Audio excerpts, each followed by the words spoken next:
This is Democracy Now!, democracynow.org, the War and Peace Report. I'm Amy Goodman. We end today's show with this new worldwide movement that grew out of the global activist initiative called V-Day to stop violence against women and girls. 1 billion Rising for Justice will take place on February 14th, Valentine's Day, in more than 200 countries worldwide, focusing on the issue of justice for all survivors of gender violence and the impunity that protects perpetrators all over the world. The 1 billion Rising campaign was launched by playwright Ensler, creator of the Vagina Monologues, and highlights the startling statistic that 1 in every 3 women on the planet will be raped or beaten in her lifetime. That's over 1 billion women. The 2014 1 Billion Rising events kicked off with the world premiere of this new short film called 1 Billion Rising at the 2014 Sundance Film Festival.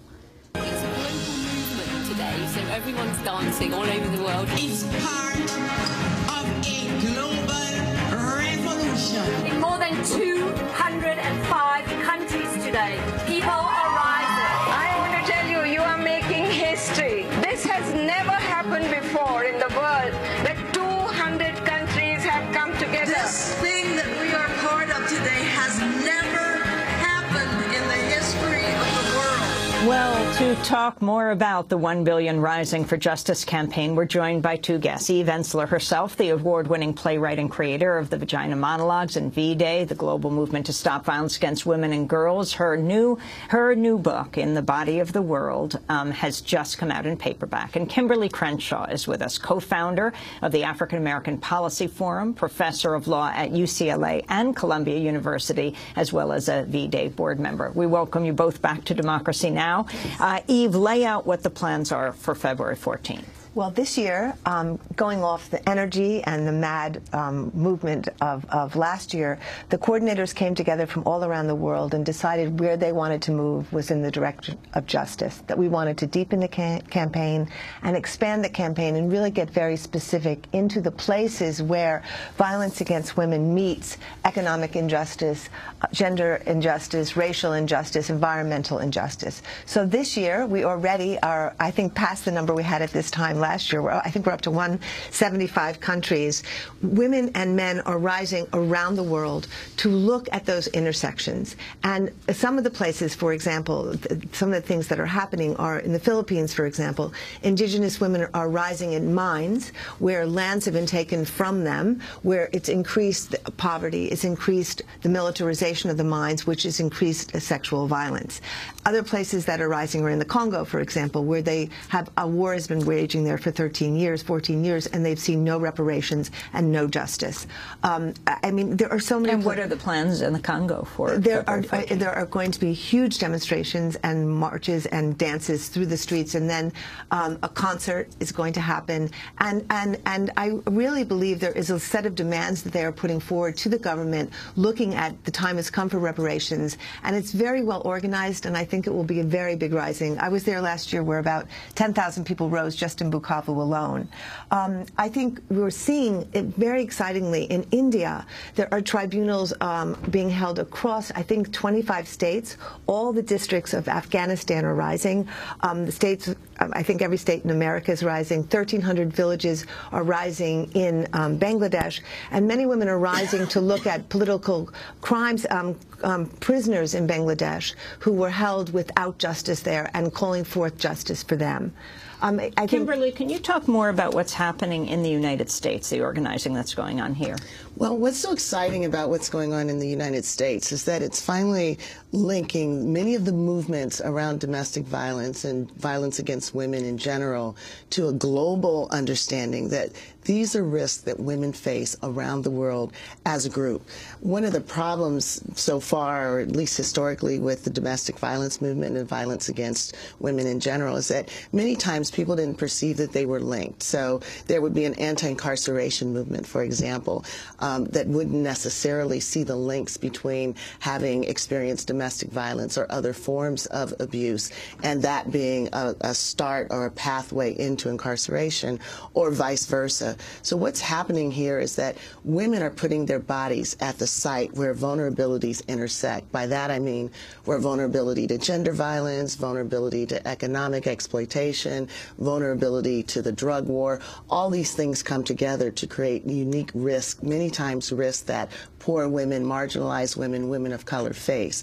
So the idea is that if you basically decentralize, if you encourage women to put their bodies literally at the sites where they're not safe and should be, or where they're not experiencing justice and they have a right to expect that, if you put them in motion and allow them to articulate the ways in which all of these vulnerabilities actually constitute the conditions of their lives, then that makes for a national movement and it links it to a global movement. Can you explain the issue of intersectionality?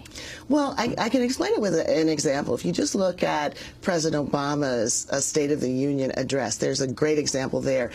In one sentence, he talks about the economic marginality of men of color and the need to have programs at the foundation level to address them. And in the next paragraph, he talks about the economic marginality of women. But if you were to really ask, well, where do women of color show up? Women of color make, African-American women of color make 66 cents for a dollar that a white man makes. Latinas, 56 cents. You didn't hear that when he talked about women. And you didn't hear it when he talked about men of color. You would know African-American women, their median net worth is $100. That means that they experience all sorts of risks that actually lead to violence, and their ability to handle violence when it happens is compromised. So intersectionality draws attention to the fact that women of color are caught between race, gender, class, and most of the time the ways in which they're vulnerable is not discussed. So what's beautiful about this movement, it allows women to discuss it. Our State of Female Justice events, we had one in New York, we're having one at UCLA on Thursday. It allows all these issues to come to the fore. You're heading out today to California. Yes. If you can make it out of the slush or the snow that's coming down here. Explain what the State of Justice panels are. So we might draw an analogy to what happened during the Civil Rights Movement. There was the daily action that put bodies in the street. And then there was what they did at night. They came together, they talked about the issues, they drew examples from each other, and they built community. Well, that's what the State of Female Justice panels do. We've had several here in the United States, but they've also gone on around the world. It creates the common language so that even though women experience vulnerability differently, we're able to see how the issues are connected. Eve, your book, In the Body of the World, is now coming out in paperback this week. How does this relate to 1 Billion Rising? Well, I think so much of what we're talking about is the body, right? And the body of women, the body of the earth, the body of justice, and so many sites this year. And what is this action? It's an action of dance. It's an action of re-inhabiting your body. It's an action of reclaiming public space with your body, which has been taken away from you through various forms of violence. And it's so beautiful to look at all the videos and all the posters that are coming around the world, because bodies are such an intrinsic part of what this movement's about. And we're seeing people dancing in places where they never felt free to dance. That, you know, in the Philippines, for example, every day this month, they are doing an action in front of the payetas, in front of the hospitals, to demand the end of privatization of medicine and health care. They're dancing in front of courthouses. And I think there's something about when trauma and violence happens to your body, we leave our bodies. We leave the center of our power, the center of our creativity, the center of our resource. And dancing and also collective dancing brings us back into our central energy and power. My book is a lot about cancer and Congo and the coming together of those two things. Because you survived cancer. I did, and I'm really happy to be here. And I think when we can transform and re-enter our bodies, we can really begin as women and women collectively to have a vision of what, and feel what's going on and connect with what's going on and know we're part of the story. And I've heard from so many women last year who danced publicly. They hadn't danced in public space ever.